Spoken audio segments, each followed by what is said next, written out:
Aabot naman sa 130 foreign delegations ang kumpirmadong dadalo sa funeral rites ni Pope Francis bukas.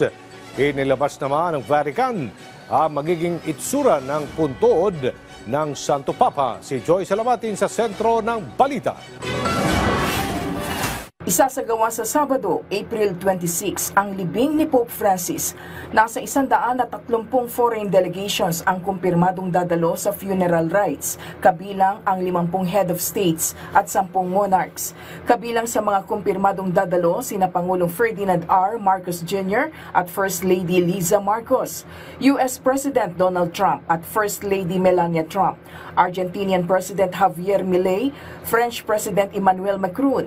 Dadalo rin sina Ukrainian President Volodymyr Zelensky, British Prime Minister Keir Starmer, kasama si Prince William bilang kinatawa ni King Charles III, King Felipe VI at Queen Letizia ng Spain at iba pa. Hindi naman dadalo si Russian President Vladimir Putin dahil sa umiiral na warrant of arrest mula sa International Criminal Court kaugnay ng kanyang giyera sa Ukraine.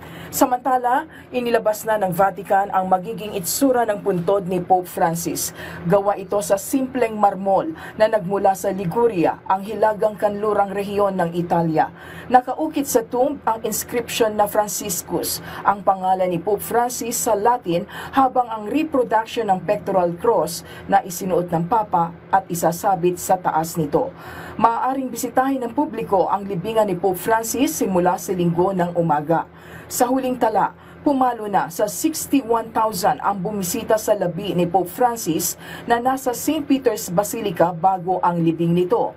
Nagpapatuloy naman ngayong ikalawang araw ang dagsa ng mga mananampalataya para masilayan sa huling pagkakataon ang labi ng Papa. Bukas, nakatakdang isagawa ang rito ng pagseselyo sa kabaong ni Pope Francis.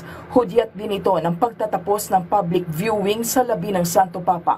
Inaasahang magiging pribado ang burial service para kay Pope Francis. Matapos ang libing, sunod na isasagawa ang Papal Conclave o ang pagpipili ng susunod na pinuno ng Simbahang Katolika. Aabutin ng 15 o hanggang 20 araw ang pagtitipon ng mga kardinal bago mapagdesisyonan ang eksaktong petsa ng conclave.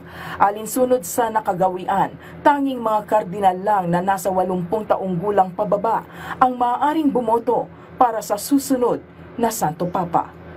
Joy Salamatin para sa Pambansang TV sa Bagong Pilipinas.